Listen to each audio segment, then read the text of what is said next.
Right. Ever since the United States was established, we've always held this idea that everyone has the right to vote, and it's not just a privilege. Yet, even though we hold this to be almost sacred, only around 50% of the United States in any given election actually turns out to vote. And this is probably due to the lack of enthusiasm towards establishment politics. And rightly so, because politics is slow, and when people don't see change, they get discouraged. Now, there's been sort of a change of attitude in the middle class in this past election, and this is shown by the overwhelming support for candidates like Donald Trump and Bernie Sanders. And since this is my first election, as well as many of yours, I took it upon myself to figure out why these candidates, among others, are doing so well. And I've pinpointed it down to three things: the internet, young voters, and the current state of the middle class. Now, let's start with Bernie Sanders.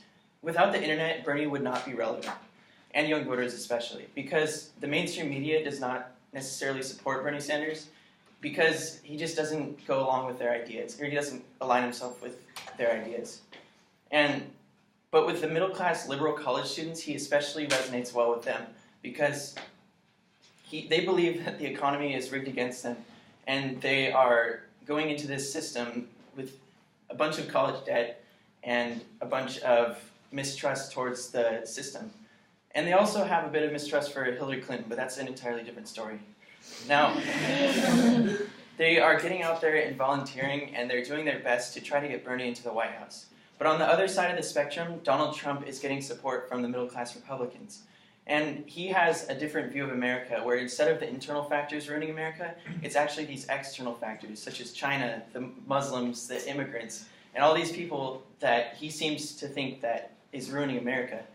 So he said a couple of interesting things in his past speeches, saying these things. So this is why he hasn't lost any support in these past months. Yeah, it's been quite a long time.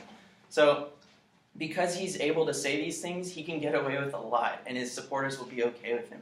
And that's why, up to this point, he still tops all GOP candidates.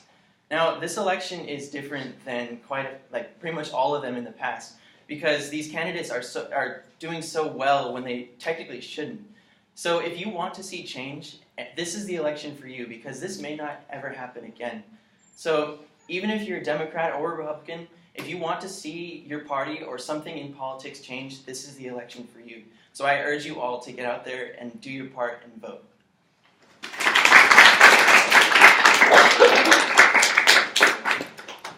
Okay, Tanner, what is it that you'd like to work on this year? What are your Just being able to talk